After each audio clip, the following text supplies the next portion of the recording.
The goal of this video is to discuss practical ways for healthcare providers to have more successful referrals to pain psychology services.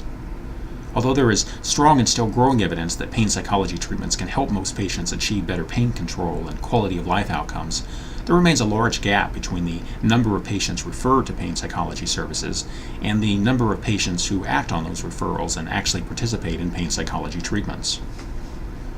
I believe that as healthcare providers, we often do a poor job of providing a rationale for the pain psychology referrals that we make, and that this lack of a clear and convincing rationale causes treatment adherence rates to be much lower than they otherwise could be. In the past, when treatment adherence was low, the tendency was to blame the patient, calling them non-compliant or unmotivated, for example. However, the most current model we have for treatment adherence is to consider adherence less as a patient problem and more as a system problem, much like how a chain consists of multiple links. Some of the chain links in treatment adherence certainly belong to the patient. Other links belong to the hospital system, the clinic, or even operate outside of the hospital, such as barriers from the insurer or the pharmacy. And finally, some of the treatment adherence links belong to the healthcare provider themselves. It is these final treatment adherence links, the ones over which we have the most control as healthcare providers, that I want to discuss today. Specifically, ways to discuss pain psychology with our patients that resolves their concerns about the referral and offers a persuasive rationale for why pain psychology treatments can help them. The reason why, as healthcare providers, that we need to have a persuasive rationale for referrals to pain psychology services is that patients tend to have stereotypes about psychology that will often cause them to decline a referral or fail to attend an appointment. For instance, the reaction to a pain psychology referral among many patients is that their doctor doesn't believe that they are really in pain, thinks that their pain is in their head, or perhaps thinks that their emotional problems are causing their pain. It isn't a stretch to see that a patient who reacts in this way is more likely to decline a pain psychology recommendation, or if you do manage to convince them to accept the referral, they are still more likely to no-show to the appointment. These common and harmful stereotypes about pain psychology make it essential as healthcare providers that we can offer a rationale for pain psychology services that dispels their fears and helps them to see how the treatments can be helpful. Here are 4 of the rationales that I recommend to providers, summarized as the biopsychosocial rationale, the biological rationale, the behavioral rationale, and finally the psychosocial rationale. Although it is not necessary to master all 4 of these rationales, it is very helpful to have at least 1 or 2 that you can use routinely with your patients when making pain psychology referrals. In the next slides, let's go through each of these rationales in a little more detail.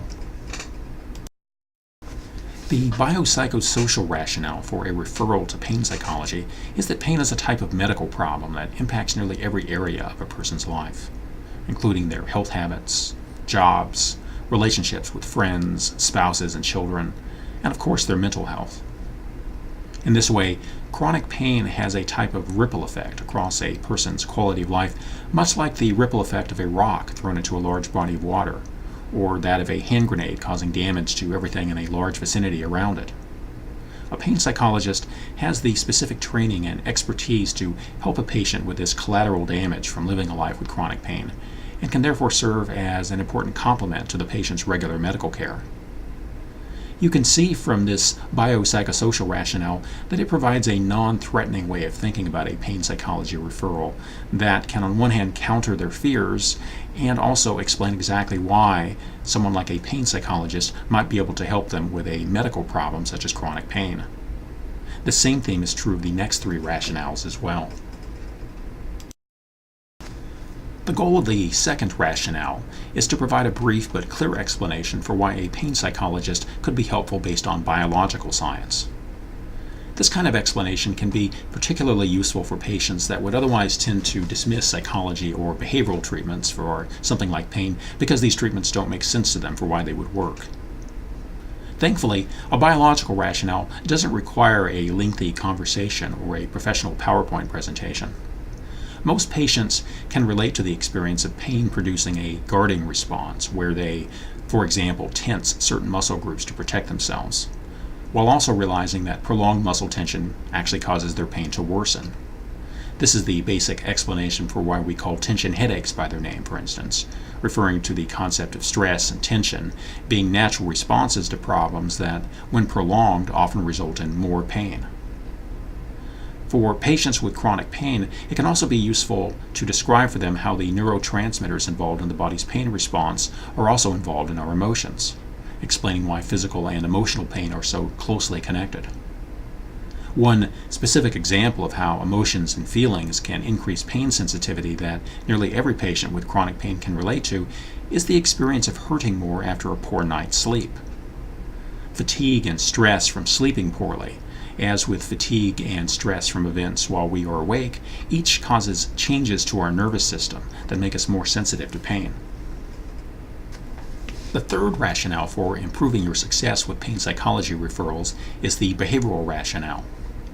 This rationale is based on the so-called vicious cycle of chronic pain, where pain affects our health habits in ways that gradually cause us to become physically deconditioned, more disabled, and more isolated socially. For example, pain symptoms begin to affect the quality of our sleep almost immediately. Within days to weeks of chronic pain, our physical fitness and strength levels also often decline.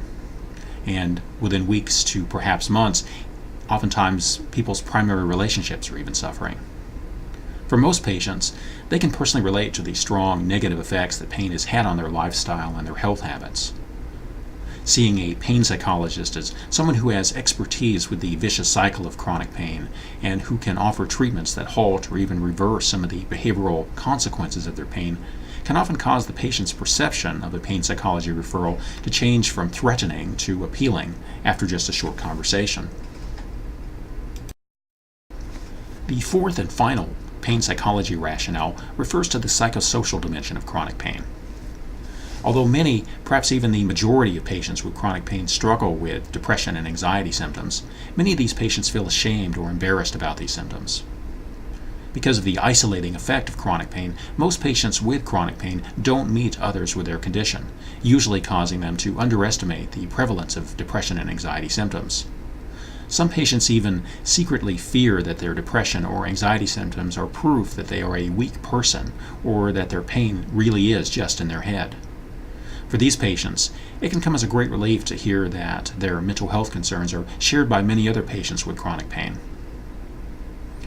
Another advantage of describing the close relationship between chronic pain and mental health for a patient is that it can also create a conversational bridge for understanding how a pain psychologist, a rare professional who understands the mental health side of pain management, makes sense as a referral to improve the patient's treatment.